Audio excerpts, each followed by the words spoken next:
अंदर उसको महसूस करते हैं। इसीलिए कहें कि भारत में कभी क्रांति नहीं हुई। भारत अकेला एक ऐसा देश है जहाँ कभी कोई क्रांति नहीं होती। क्रांति का मतलब क्या है? समाज में बहुत बड़े स्तर पर बदलाव की चाहत। तो भारत जो है आध्यात्मिक उन्नति वाला देश प्राचीन काल से रहा है और सभी धर्मों के, चाहे वो मुस्लिम धर्म के लोग हों, चाहे हिंदू धर्म के लोग हों, चाहे ईसाई धर्म के लोग हों, चाहे वो सिख धर्म के लोग हों, चाहे वो बौद्ध धर्म के लोग हों, जिन्होंने भी अपने अंतर मन में जाकर आध्यात्मिक उन्नति को अपने ऊंचे जो मानसिक स्तर थे वहाँ तक चेतना के स्तर को बढ़ाया, वही अपनी आत्मा से परमात्मा का मिलन करा पाए। तो जब हम किसी संस्था से कुछ पाते हैं, चाहे वो प्रसाद हो, चाहे वो लड्डू हो, पूरी हो, कुछ भी हो, तो पहला भाव क्या है? उसके प्रति हमारी चेतना जाती है कि ऊपर वाले ने जिनको मस्जिद में दान देने के योग्य बनाया था, जिनको मंदिर में दान देने के योग्य बनाया था, जिनको चर्च में गुरुद्वारा में दान देने के योग्य बनाया था, उन्होंने दान दिया है, उनके दान से व्यवस्था चल रही है।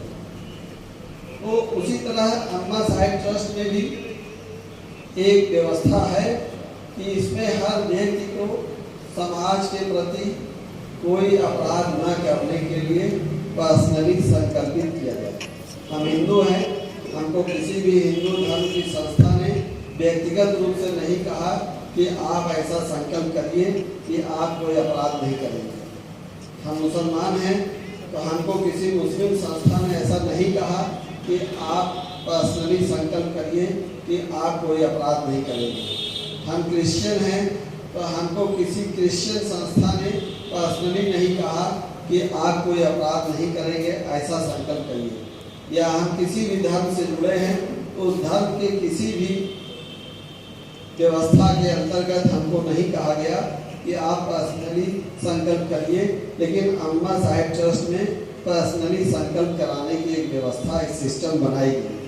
तो यही हमारा उद्देश्य है कि हम धीरे धीरे आगे बढ़ते चले जाएंगे और निश्चित रूप से हम समाज में एक बड़ा बदलाव लाएंगे।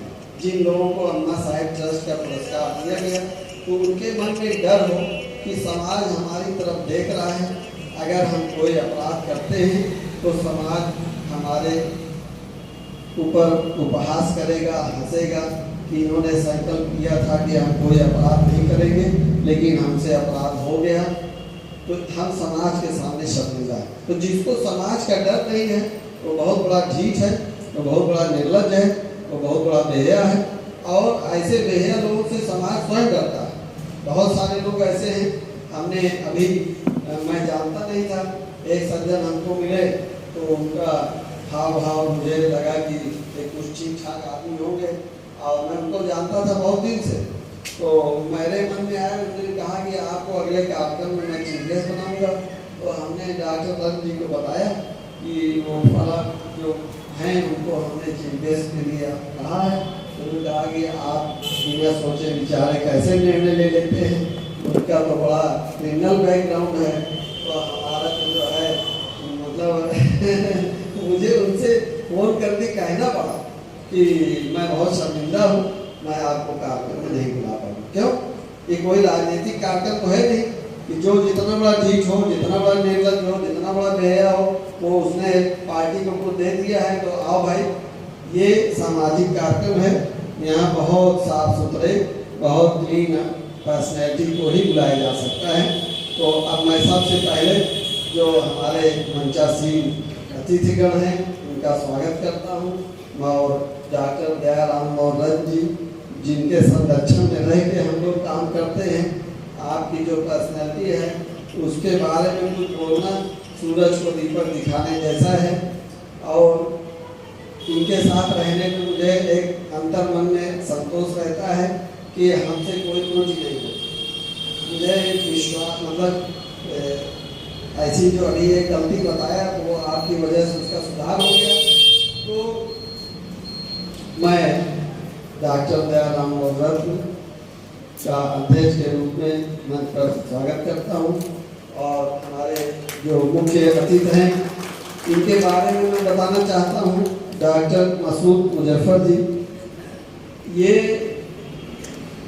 हमारे बड़े भाई जो गुजर गए, उनसे आपका बहुत उठना बैठना था और घंटों ये अस्पताल जाना है, मरीज देखना है, क्या करना है, उसकी चिंता नहीं करते थे। ये आके जब बैठ जाते थे तो हमारे बड़े भाई को भी इनसे बात करते करते इतना मगन हो जाते थे कि उनको भी नहीं ध्यान रहता था कि मैं अगले से बात कर रहा हूँ, अगले का हॉस्पिटल है, अगले को हॉस्पिटल में जाना है, मरीज देखना है। मैं कहीं चला जाता था, लौट कर आता था, देखता था कि बैठे हुए बातें कर रहे हैं। हमारे बड़े भाई का तबीयत खराब था तो आप साथ में इलाहाबाद तक गए और डॉक्टरों से डिस्कस करने के लिए।